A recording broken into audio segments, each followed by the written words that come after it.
Om Shri Rama Rama Rameti Ramaya Ramam Manorame Sahasranamam Tattulyam Ramanamam Varanane Om Apadamapaharitaram Dataram Sarvasampadam Lokabhiramam Shriramam Bhuyo Bhuyo Namamyaham. Namaskar. Namaskar. Today we read chapter 32, which has 26 verses.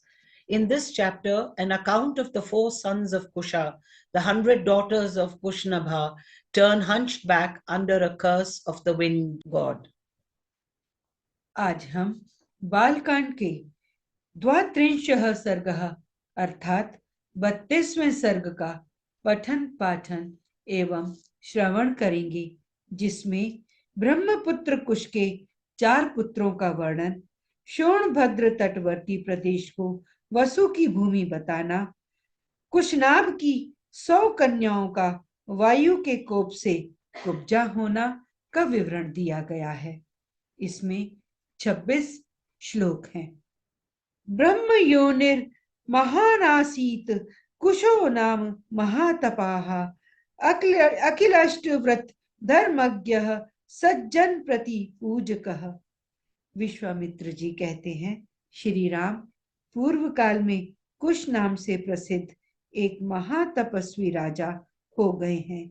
वे साक्षात ब्रह्मा जी के पुत्र थे। उनका प्रत्येक व्रत एवं संकल्प बिना किसी क्लेश या कठिनाइयों के पूर्ण होता था। वे धर्म के ज्ञाता, सत्पुरुषों का आदर करने वाले और महान थे। There was a noble and great ascetic king of unobstructed vows, Kusha by name, born of Brahma, who knew what is right and honored righteous men. स महात्मा कुलीनायाम युक्तायाम सुमहाबलान वैदभर्याम जनयामास चतुरः सदृशान सुतान। उत्तम कुल में उत्पन्न विदर्भ देश की राजकुमारी उनकी पत्नी थी। उसके गर्भ से उन महात्मा नरेश ने 4 पुत्र उत्पन्न किए जो उन्हीं के समान थे। कुशाम्बम कुशनाभम च असुरतर्जसं वसुम दीप्ति युक्तान महोत्साहान क्षत्र धर्म कीर्षया तानुवाच कुशः पुत्रान धर्मिष्ठान सत्यवादिनः क्रियताम पालनम पुत्रा धर्मम प्राप्यस्थ पुष्कलम। उनके नाम इस प्रकार हैं: कुशाम्ब, कुशनाभ, असुरतर्जस तथा वसु। ये सब के सब तेजस्वी तथा महान उत्साही थे। राजा कुश ने प्रजा रक्षण रूप क्षत्रिय धर्म के पालन की इच्छा से अपने उन धर्मिष्ठ तथा सत्यवादी पुत्रों से कहा, पुत्रों, प्रजा का पालन करो, इससे तुम्हें धर्म का पूरा पूरा फल प्राप्त होगा। Through his highborn and worthy wife, who hailed from Vidarbha, that exalted soul begot 4 exceptionally mighty sons, becoming of himself, by the name Kushamba, Kushnaba, Asurjasa, and Vasu, who were not only brilliant and possessed of great zeal, but were also extremely pious and veracious, with intent to urge them to their duty of protecting people appropriate to a Kshatriya. Kusha said to them, the duty of protecting people must be done by you, thereby you will earn unbound merit. कुशस्य वचनम श्रुत्वा चत्वारो लोक सत्तमाः निवेशम चक्रिरे सर्वे पुराणाम निर्वरास्तदा। अपने पिता महाराज कुश की यह बात सुनकर उन चारों लोक शिरोमणि नरश्रेष्ठ राजकुमारों ने उस समय अपने अपने लिए पृथक पृथक नगर निर्माण कराया। Hearing the admonition of Kusha, all those 4 jewels among men, who were the noblest in the world, forthwith laid the foundation of 4 cities. कुशाम्बस्तु महातेजाः कौशाम्बीम करोत पुरीम कुशनाभस्तु धर्मात्मा पुरम चक्रे महोदयम। महातेजस्वी कुशाम्ब ने कौशाम्बीपुरी बसाई, जिसे आजकल कौसम कहते हैं। धर्मात्मा कुशनाभ ने महोदय नामक नगर का निर्माण कराया। Kushamba, who was possessed of exceptional glory, for his part founded the city of Kaushambi, named after himself. Wife Kushnaba, whose mind was given to piety, built the city named Mahodaya, the modern of Kannauj. असुरतर जसो नाम धर्मारण्यम महामतिः चक्रे पुरवरम राजा वसु नाम गिरिव्रजम। परम बुद्धिमान असुरतर जस ने धर्मारण्य नामक एक श्रेष्ठ नगर बसाया तथा राजा वसु ने गिरिव्रज नगर की स्थापना की। एषा वसुमती नाम वसोस्तस्य महात्मनः एते शैलवराः पंच प्रकाशन्ते समन्ततः। महात्मा वसु की यह गिरिव्रज नामक राजधानी वसुमती के नाम से प्रसिद्ध हुई। इसके चारों ओर ये 5 श्रेष्ठ पर्वत सुशोभित होते हैं। Asutarja built a city called Dharmaranya by name, while the prince named Vasu built Girivraja, the modern Rajgir, the foremost of all cities.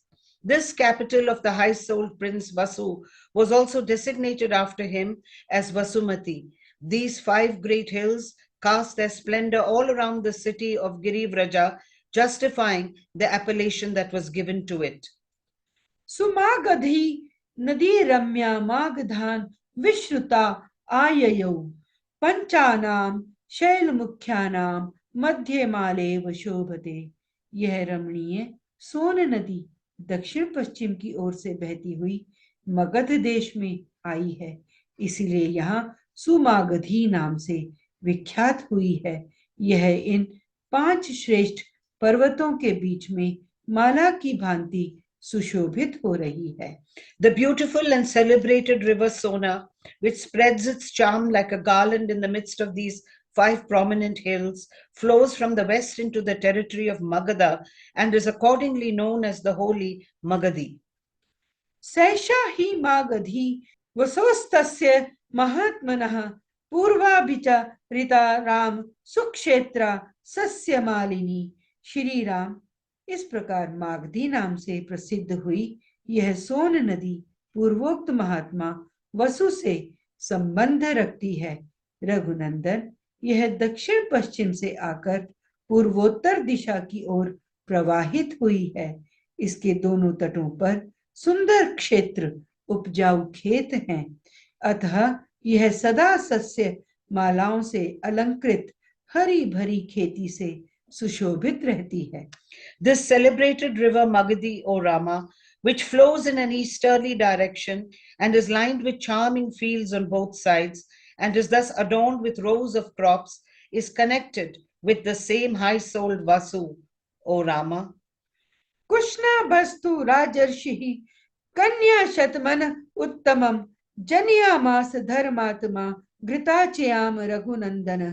रघुकुल को आनंदित करने वाले श्री राम धर्मात्मा राजर्षि कुशनाभ ने घृताची अप्सरा के गर्भ से परम उत्तम 100 कन्याओं को जन्म दिया।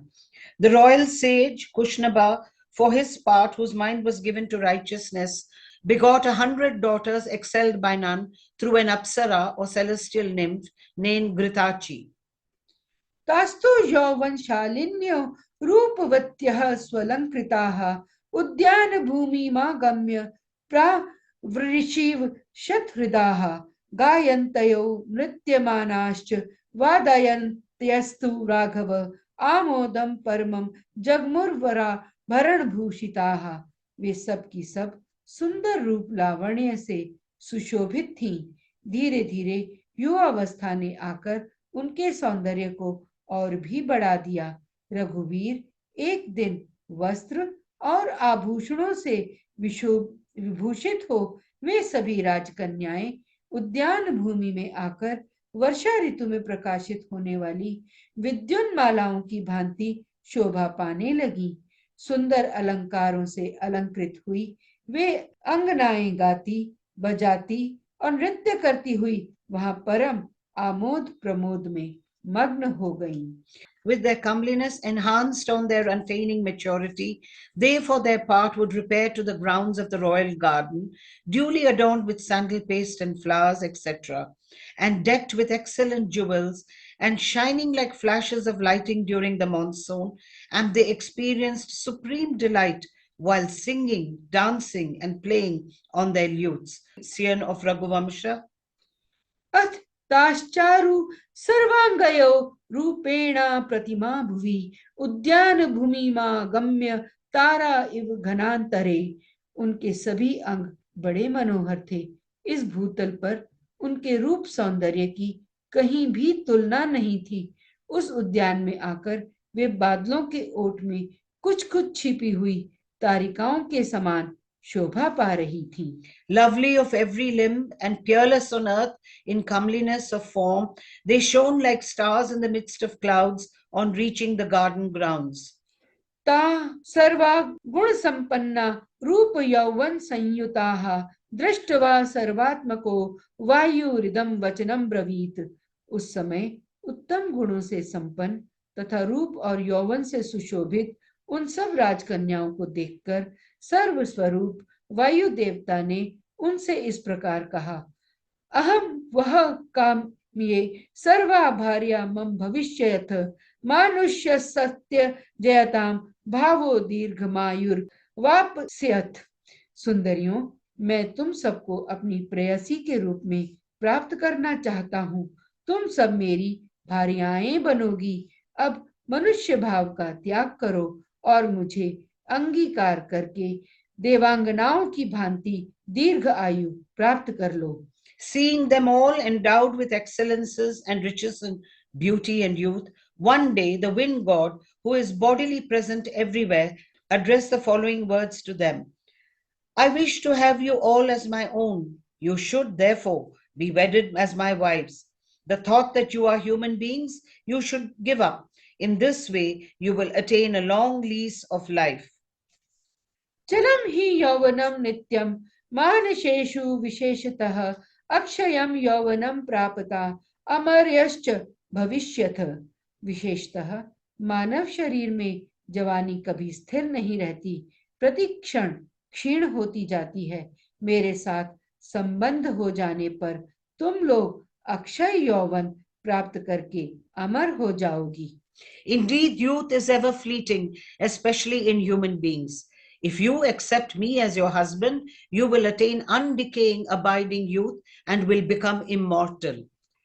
तस्य तद्वचनं श्रुत्वा वायोरक्लेशकर्मणः अपहास्य ततो वाक्यं कन्या शतमथा अब्रवीत। अनायास ही महान कर्म करने वाले वायुदेव का यह कथन सुनकर वे 100 कन्याएं अवहेलना पूर्वक हंसकर बोली, अतश्च चरसि भूतानां सर्वेषां सुरसत्तम प्रभाव ज्ञाश्च ते सर्वाः किमर्थम वमनस्य। सुरश्रेष्ठ, आप प्राणवायु के रूप में समस्त प्राणियों के भीतर विचरते हैं, अतः सबके मन की बातें जानते हैं। आपको यह मालूम होगा कि हमारे मन में आपके प्रति कोई आकर्षण नहीं है। हम सब बहनें आपके अनुपम प्रभाव को भी जानती हैं, तो भी हमारा आपके प्रति अनुराग नहीं है। ऐसी दशा में यह अनुचित प्रस्ताव करके आप हमारा अपमान किस लिए कर रहे हैं? Hearing the aforesaid proposal of the celebrated WindGod, whose movements are even unobstructed, and then deriding his offer, all the 100 damsels presently said, in the form of life breath, you move inside all living beings, O jewel among gods, and we are aware of your glory. Yet we cherish no attraction for you. Why then do you insult us by making an unseemly offer such as this? Kushanabha सुता देव समस्ताः सुर सत्तम स्थानाच्य वयुतम देवम रक्षामस्तु तपो वयम। देव शिरोमणे, हम सब की सब राजर्षि कुशनाभ की कन्याएं हैं। देवता होने पर भी आपको शाप देकर वायुपथ से भ्रष्ट कर सकती हैं, किंतु ऐसा करना नहीं चाहती, क्योंकि हम अपने तप को सुरक्षित रखती हैं। We are all daughters of Kushanabha, O God, the foremost of all gods. We can bring you down from your exalted position by pronouncing a curse on you. Yet, even though you are a god, we are anxious to preserve our ascetic glory, which is sure to diminish in the event of us cursing you. मां भूत स कालो दुर्मेधः पितरम सत्यवादिनम अवमन्य स्वधर्मेण स्वयं वर्मुपासमेहि। दुर्मते, वह समय कभी ना आए जबकि हम अपने सत्यवादी पिता की अवहेलना करके कामवश या अत्यंत अधर्म पूर्वक स्वयं ही वर ढूंढने लगे। Let not that unpropitious hour ever turn up, O evil-minded one, when prompted by lust, our baser natures, should we crave for and accept a match of our own initiative, disregarding our voracious father's choice. पिता ही प्रभुर्स्माकं दैवतं परमं च सः, यस्य no दास्यति पिता स न भर्ता भविष्यति। हम लोगों पर हमारे पिताजी का प्रभुत्व है, वे हमारे लिए सर्वश्रेष्ठ देवता हैं। पिताजी हमें जिसके हाथ में दे देंगे वही हमारा पति होगा। For our father is our master, he is our supreme deity. He alone will be our husband to whom our father will give us away. तासाम तु वचनम श्रुत्वा हरिः परम कोपनः प्रविश्य सर्वगात्राणि बभंज भगवान प्रभुः। अरत्नी मात्रा कृतयो भग्न गात्रा भयार्दिताः। उनकी यह बात सुनकर वायुदेव अत्यंत कुपित हो उठे। उन ऐश्वर्यशाली प्रभु ने उनके भीतर प्रविष्ट हो सब अंगों को मोड़कर टेढ़ा कर दिया। शरीर मुड़ जाने के कारण वे कुबड़ी हो गईं और उनकी आकृति मुट्ठी बंधे हुए एक हाथ के बराबर हो गई। वे भय से व्याकुल हो उठी। Hearing their insolent and defiant reply, however, the all-pervading WindGod, who is not only glorious and powerful, but exceedingly irascible, also entered all their limbs and distorted them. ताह कन्या वायुना भगना विविशुर नृप तेर गृहम प्रविश्य च सुसभ्रांताः सल्लज्जाः शास्त्रलोचनाः। वायुदेव के द्वारा कुबड़ी की हुई उन कन्याओं ने राजभवन में प्रवेश किया। प्रवेश करके वे लज्जित और उद्विग्न हो गईं। के नेत्रों से आंसुओं की धाराएं बहने लगी। Distorted by the WindGod, the aforesaid maidens returned to the king's, their father's palace. Having entered it, they felt much perturbed and abashed, and their eyes were filled with tears. स च दयिता भग्नाः कन्याः परम शोभनाः दृष्ट्वा दीनास्तदा राजा सभ्रांत इदम ब्रवीत। अपनी परम सुंदरी प्यारी पुत्रियों को कुब्जता के कारण अत्यंत दयनीय दशा में पड़ी देख राजा कुशनाभ घबरा गए और इस प्रकार बोले। Perplexed to see those beloved and most charming girls deformed and miserable at that moment, the king Kushanabha asked the following question. किमिदं कथ्यताम पुत्र्यः को धर्मं वमन्यते कुब्जाः केन कृताः सर्वाच्च चेष्टन्त्यो नाभि भाषथ। एवं राजा विनिश्वस्य समाधिम संदधे ततः। पुत्रियों, यह क्या हुआ? बताओ, कौन प्राणी धर्म की अवहेलना करता है? किसने तुम्हें कुबड़ी बना दिया जिससे तुम तड़प रही हो, किंतु कुछ बताती नहीं हो? यूं कहकर राजा ने लंबी सांस खींची और उनका उत्तर सुनने के लिए वे सावधान होकर बैठ गए। What is this strange phenomena? The whole thing may be related to me. Who has violated this principle of justice? By whom have you all been turned hunchbacks? And how is it that you are all making gestures and you cannot utter a word? Making the aforesaid inquiry and heaving a deep sigh, the king then composed himself in order to hear their reply. इत्यार्षे श्रीमद् रामायणे वाल्मीकीये आदिकाव्ये बालकांडे द्वात्रिंशः सर्गः। इस प्रकार श्री वाल्मीकि निर्मित आर्ष रामायण आदि काव्य के बालकांड में 32वां सर्ग संपूर्ण हुआ। Thus ends Canto 32 in the Balakanda of the glorious Ramayana of Valmiki, the work of a rishi and the oldest epic. Om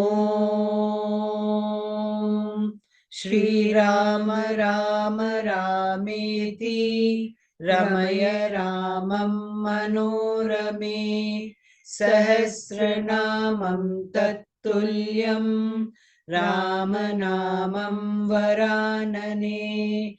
Om